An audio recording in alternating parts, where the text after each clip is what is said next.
Hello, I'm Marcus Railton, and this is the Scots Care podcast. Scots Care is the only charity dedicated to helping disadvantaged Scots in London through a range of support, including mental health therapy, financial grants, advocacy, sheltered housing for older Scots, job coaching, social events, befriending, and support for children and families. The charity's been running for 400 years to help break the cycle of poverty experienced by some Scots in London. In this series of the Scots Care podcast, I'll be chatting to celebrities and supporters of the charity that have forged a life often away from Scotland and about the ups and downs that can bring. This week on the podcast, Commonwealth Gold medalist in weightlifting, Chris Murray. Chatting to Chris was a delight. We spoke about his dad, who used to sprint with Olympic champion Allan Wells. We chatted about how Chris arrived at weightlifting through football, rugby, and top-level diving with the likes of Tom Daley. Chris was very honest about the sacrifices he has had to make, and still makes, to be an elite athlete in a somewhat underfunded sport. But what struck me most about this modest 24-year-old was his maturity and his drive. Here's Chris Murray on the Scots Care podcast. Scots Care, for Scots in London in need of support, financial, practical or emotional help. Hi Chris. Hi Marcus, how are you? I'm good. Thanks for doing this for us. No problem at all. No problem at all. Are you fighting fit at the moment? I heard from a contact of mine at your gym, you might not be 100%. No, I think I've popped a rib, unfortunately, on Monday. So we're a little sore today. I've seen the physio and I've got massage tomorrow to try and alleviate some of that and get me on the mend. I'm meant to be competing in Germany this Saturday, but as the hours tick on and I don't feel any better, it's looking less and less likely that will be happening. What does that mean? Do you mean you like it pops out of place? And is that because of the extreme weights you're putting on it? I'm gonna butcher this, but from what the physio said, there was your rib at the back is connected by either a ligament or a tendon or something, and there's just a little pop there. So nothing snaps. It's nothing too bad, but that kind of that signal causes everything to tense up and the muscles around it in order to protect it. And with that, it means the rib doesn't move as freely. So then when I move my body, because the ribs don't necessarily move with it, the bones that connect the rib to the vertebrae just keep touching, or it's the nerves or something around that just causes quite a bit of a discomfort. So he kind of described it as a paper cut. So one of those injuries that, in the grand scheme of things, isn't that bad. It's not going to cause any long-lasting injuries or take loads of time to rehab, but the pain that amounts from it is pretty severe. So yeah, I'm a bit uncomfortable at the moment, shall I say? And are you limited by what you can take for that because you are a competing athlete? I presume you can't just fill yourself with a whole load of painkillers to get rid of the pain. I've been taking a bit of ibuprofen to try and relax some of the muscles and a bit of paracetamol for it as well. But I think the main thing for me, with especially the potential of competing at the weekend, I don't want to take too many painkillers to almost numb it. I want to know what sort of shape I'm in to make sure that yes, I can't do any more damage, but I need to know whether it's actually getting better or whether it's getting better just because I'm taking a load of painkillers and I can't feel it, if that makes sense. Yeah, but what does that mean for you then? If you're, as a, are you professional or are you amateur? Which I'm never too sure.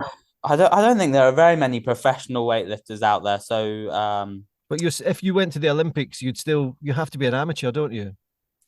I think there's some rules around that because to be honest, I'm not entirely sure because I think some of the NBA players nowadays are doing some competing in the Olympics, but essentially I work part-time in order to fund my weightlifting.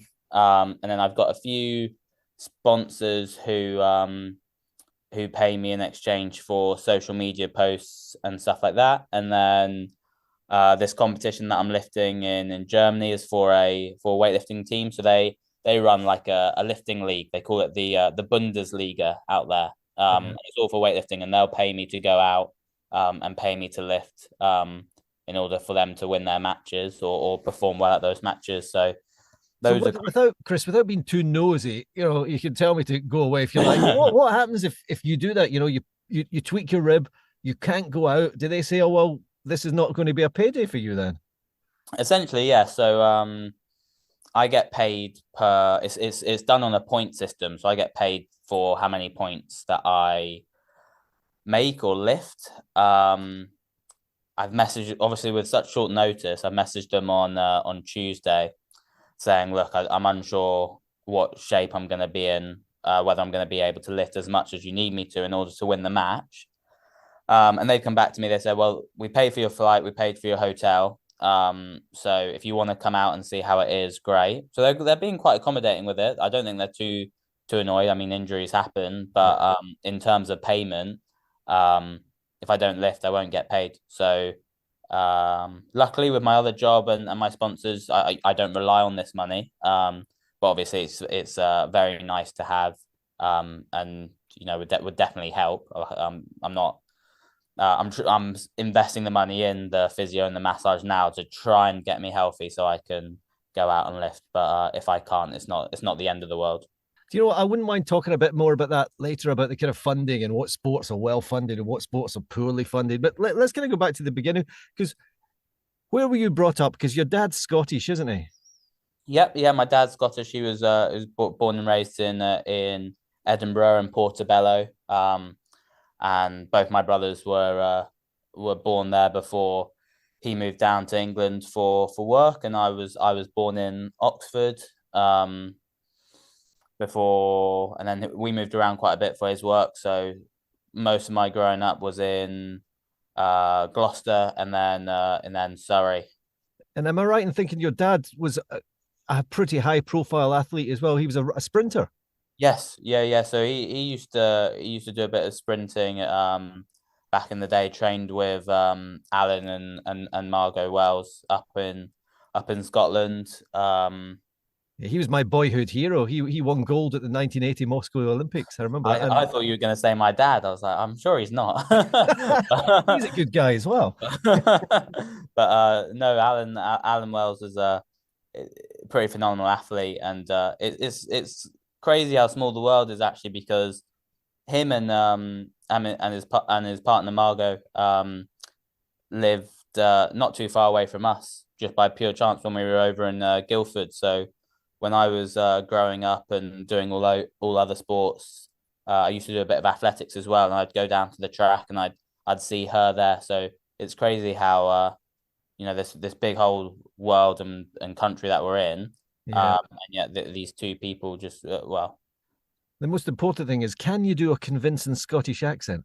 yeah. No, I'm not even gonna. I'm not even gonna try. I can't take it too seriously. Yeah, I've got three kids, and my daughter, she's 4, and then my middle boy Rafe, who's just turned 10, and Rafe is just awful. He sounds, I think I've said this before, he sounds like some kind of American leprechaun when he's trying to take the mickey at me. But Noah, he's 13, going to be 14 shortly, he can do it. And I think it's because I just spend most of my life shouting at him. He's got it, because I was saying to him the other day, can you say purple burglar alarm? And he could do it. He kind of, a little bit Aberdeen, but he gets it. That's it's a good skill to have, to be honest. Accents, so they're always quite fun to crack out a party, but unfortunately, no good on my end. No good on my end. When you were a bit younger, you were also into your athletics, but you're also into diving as well. Yes, yeah. So are you? How did that come about? Because somebody said to me that, ask Chris about the diving because you were proper national level alongside Tom Daly. oh well, I'm not sure whether I'd go that far, but I dove for gosh, about 5-6 years now, I think. And just because we had a pool with diving boards in Guildford, and when we moved, I'd never seen it before, so I was quite interested. And I think that was around the same time as Tom Daly was becoming quite a household name. So I was really wanted to give it a go, really wanted to try, and yeah, it worked up to about national age group standard and won a bronze medal on the 1 meter springboard, which was probably my highest achievement. And after that, I loved it. I had the power, but my flexibility just wasn't really there, and I was investing a lot of time, and I knew I was never going to get to the standard that I wanted to get to. I've always wanted to be a elite level athlete and compete at the highest level, whether that's the Olympics, whether it's when I was playing rugby to play in the Premiership and stuff like that. But I just knew I wasn't going to get there. So I think at that point I was doing diving, rugby, and then starting my weightlifting, and I just knew I can't keep investing all this time into all these sports, especially around exams as well. So um, gave up diving. Is there any? I don't mean this flippantly, Chris. Is there any sport that you're not good at, or are you just kind of genetically talented that way? If whether it's rugby or football or basketball, can you just kind of turn your hand to it? Um, I am no good at coordination or racket sports. Coordination or racket sports. My catching and stuff like that isn't that great. I think I've always, from my dad, I think I've been quite powerful and quite fast, which lends its hand to quite a few game sports like rugby and football and sports like that. But I think as people and my competitors started to get a bit more technical, um, and the sport wasn't just who's the fastest, who's the strongest. It started relying a bit more on skill. I think that's where I started to fall down or lose my edge and started to realize, okay, maybe I'm not quite built for this. I think rugby was maybe one of the sports where I thought I could have gone somewhere, but I'm 5'6" and 80 kilos. Like, I'm not exactly the biggest man on the pitch, and with the game becoming so physical again, I knew I probably wasn't gonna make it there. So Well, also, I can see why you might not want it. One of my friend's sons, he does judo, and he wants to go to the Olympics. That's his thing. He definitely wants to go to the Olympics. That's he's just got a great mindset. And I was thinking, Stan, you might go to the Olympics, but he was also doing well in rugby, but he's given up the rugby because he was worried at one point he would get clattered and injured, and that would affect it. That would affect him on the judo mat.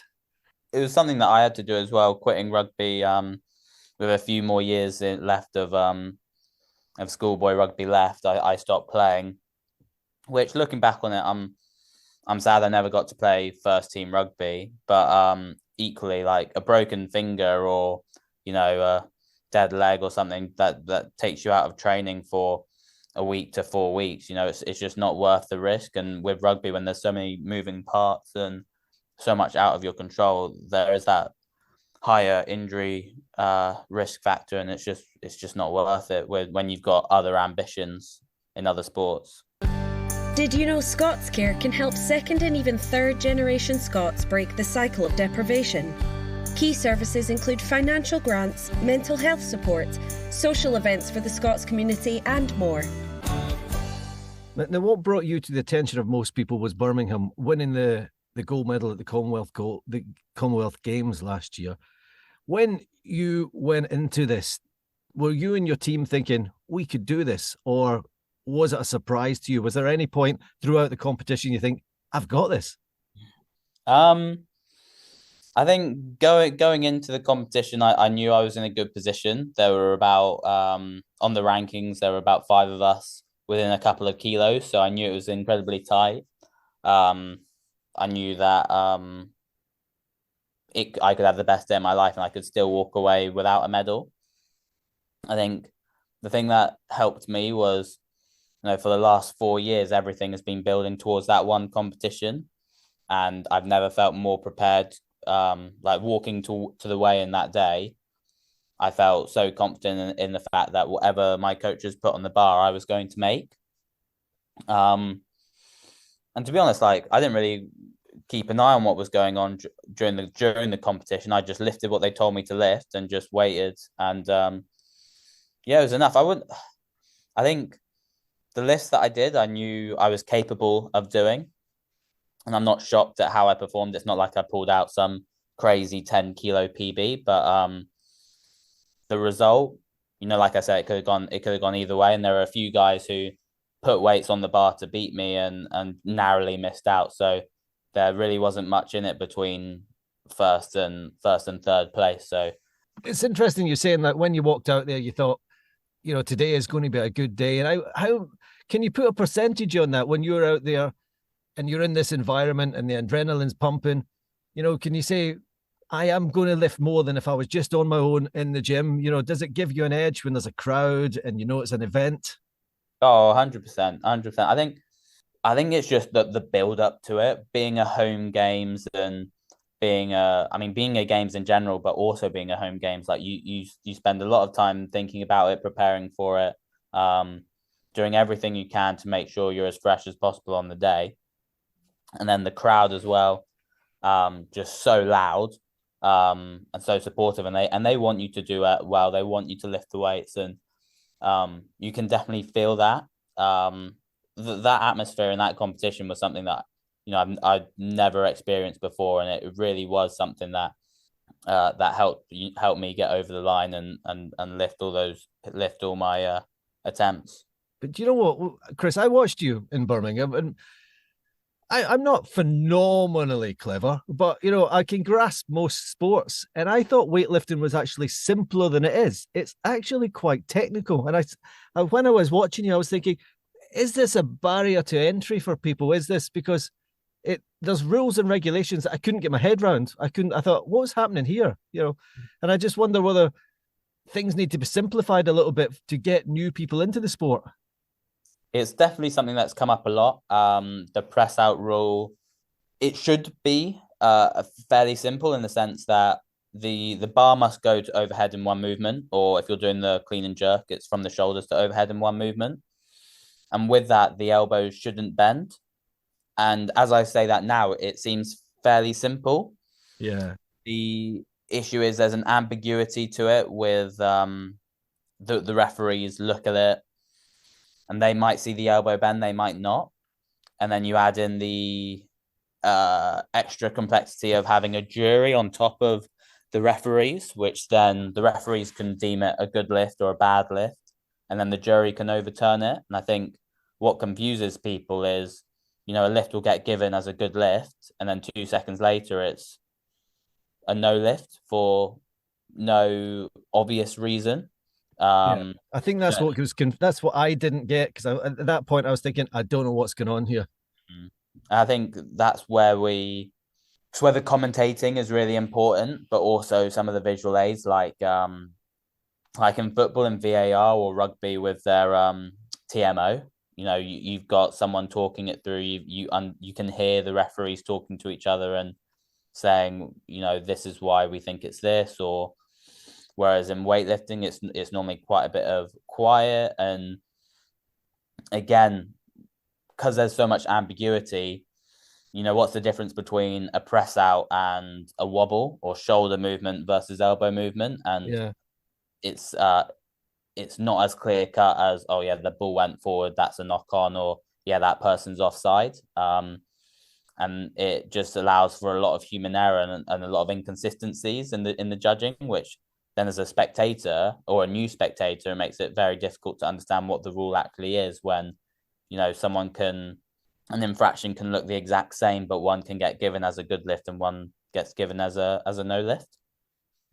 I want to talk to you about your training and your lifting training, because you're at the absolute top of your game. So if you were playing for Chelsea, you'd have your own private training ground and you'd turn up in your Maserati and you'd be wonderfully pampered. But you're training at a public gym alongside the public, and is that difficult for you when you've got to rock up there on your own, do your training, stay disciplined, and there's people like me just trying to do some sit-ups beside you? Is that a difficult environment to get tuned into? It can and it can't be. I think it definitely depends on the outlook that you have.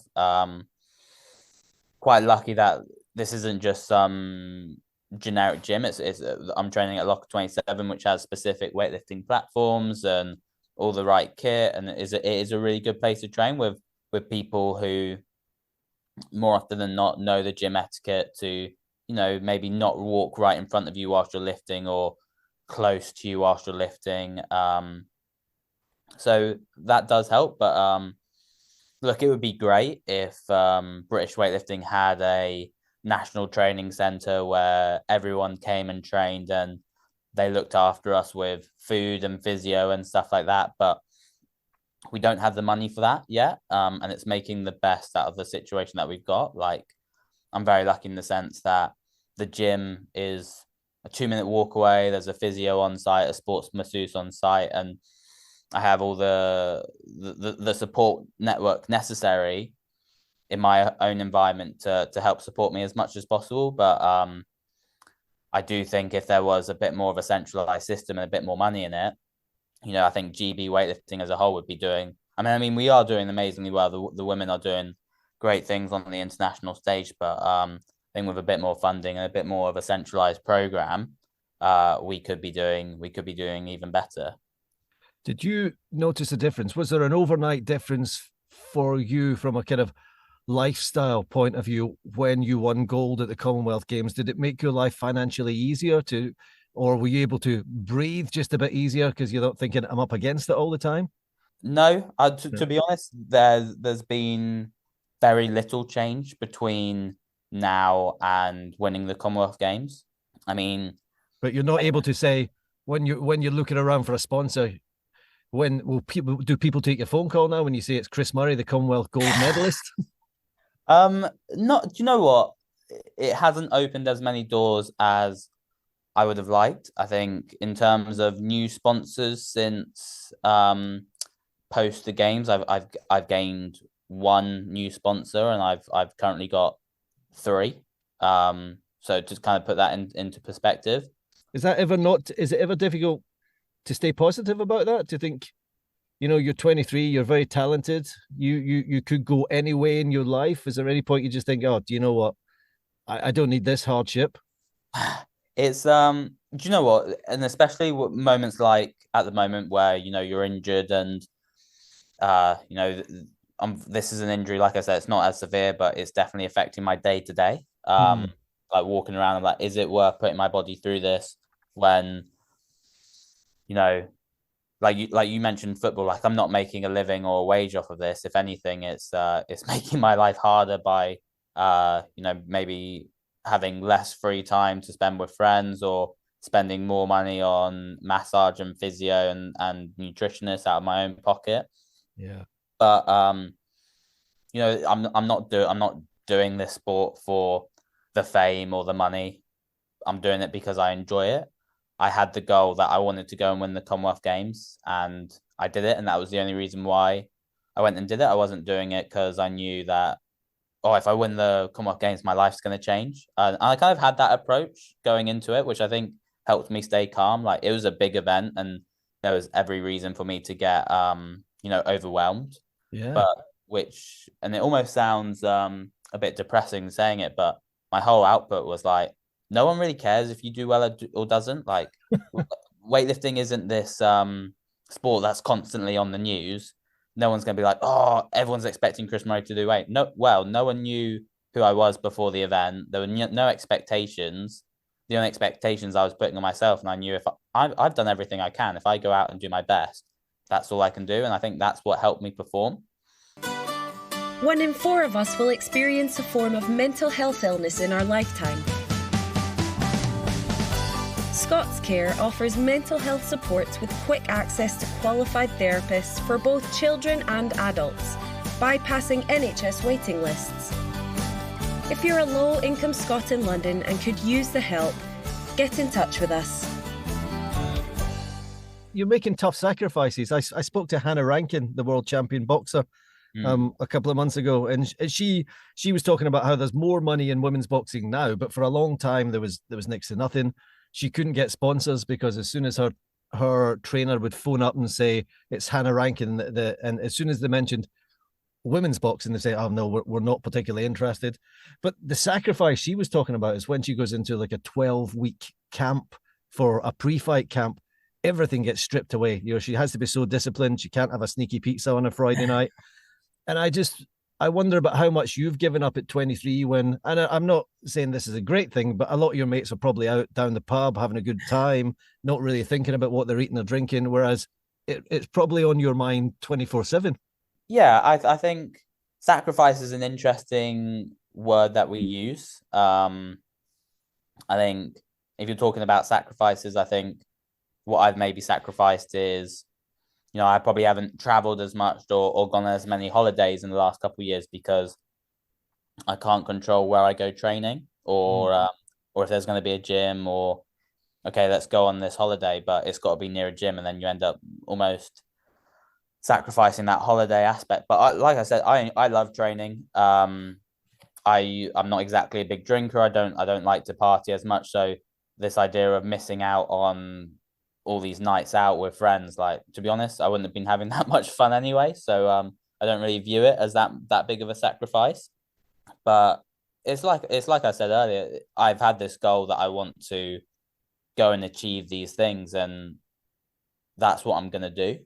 And if I didn't want to do it, if there were things that I'd rather do, I'd do them. I think that's the outlook I've got is weightlifting is never going to be at the detriment of my life because the goals that I want to achieve outweigh this short satisfaction of maybe spending a week on the beach or going out one night with a bunch of friends. This like when I sit down and set a goal, I look at what my days are going to look like, and these days are going to be the same for the next 2 years up into the Olympic Games and another 4 years and up until the next Commonwealth Games. And am I happy with my days looking like this? And I am. And in that way, it's not a sacrifice. If I looked at these days and I went, God, I really don't want to do this. Like that sounds hard. Can I really do this for the next 4 years? I wouldn't be doing what I'm doing. And what did you when you went to the World Championships, and was it overall you placed 14th? Am I right? Oh gosh. Yeah, I think you are, yeah. I think because one event was 13th and the other one was 17th. So I don't know whether they do a kind of mean average or. And I just wondered, was that a step up when you were competing a lot against the Eastern Europeans? And how did you feel? Did you think 14th, or was that where you expected, or were you disappointed? Did you want to get higher? Well, obviously you want to get higher. Yeah. With the Commonwealth Games, 2022 was a tough year, as in competition wise. It was very full on. We had the Commonwealth, we had Europeans, then a month later, the Commonwealth Games, and then a month later we had European under-23s, and then the Worlds a couple months after that. So it was a long time to kind of stay at the top of my game, and I was definitely holding on with a few niggles and a few bits that I probably could have done with addressing beforehand. I didn't perform as well as I could have done. I think I only made 3 out of 6 lifts, which, in order to be a top performer, you've really got to be making 5 or ideally 6. So I know I left a few kilos on the platform. It's very similar to being a golfer and 2 putting as opposed to 1 putts. It's like not executing as well as I could have done. Yeah.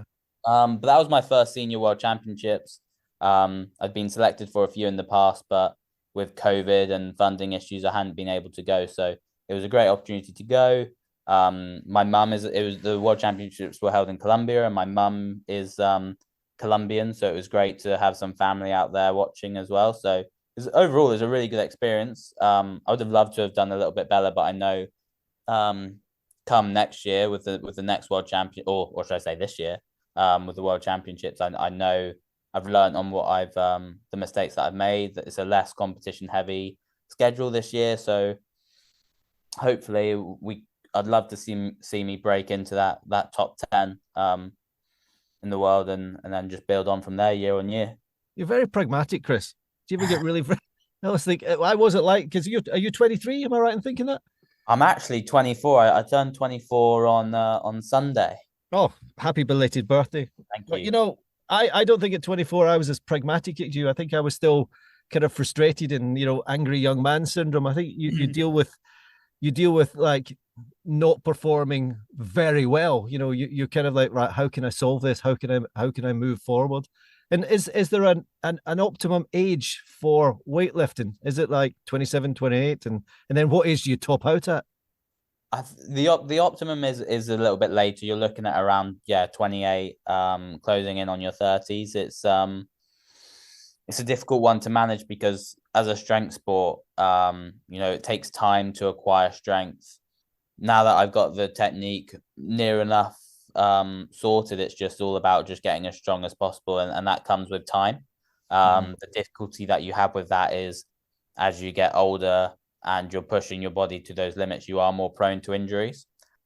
And it's doing all those little things. It's booking in those regular physio sessions and massage, and doing your accessories that you need to do in order to keep all the little muscles happy, and mobility and stretching and stuff like that. But in terms of bowing out, it's really as long as I can go, where financially I'm in a good position where I can carry on training and I don't have to worry about bills or stuff, or worry about getting a full-time job in order to train as well. As long as I can continue to train and be healthy and not have to worry about my financials, I'll carry on going as long as possible. But there does come that point where you start thinking maybe it's time for a change of career, or even just starting a career, really, which has been on my mind a couple of times. I think going back onto what we were talking about sacrifices, like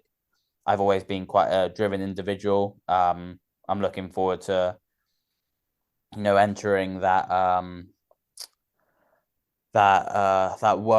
working world and trying to be the best employee and as possible. And at the moment with training, I can't dedicate the time to a proper career, but it is something that I think I would really enjoy, and I'm having to put on the back burner until after this career in weightlifting is finished to start doing that. So I don't know. It's we'll see. We'll take each year as it comes. I think there's a few goals that I want to go back to back at the Commonwealth Games. So we'll definitely be weightlifting for another 4 years.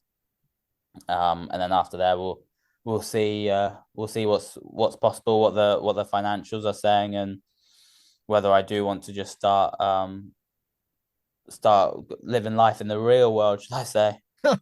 Well, I think you've got a long, positive road ahead of you in the world of lifting. Chris, thanks for joining us on the Scots Care podcast today. It's been a real pleasure chatting to you. Thank you. I've really enjoyed it. Speak to you soon. Teddy, bye. Talk to you later. Bye. Social isolation is a growing and often unseen problem in big cities like London. Scots Care's Blether Buddies programme matches a Scots Care volunteer with a client in need of company for a weekly chat to help build back connections. If you think you're on your own in London, Scots Care can change that. Don't suffer in silence. Talk to us at info@scotscare.com.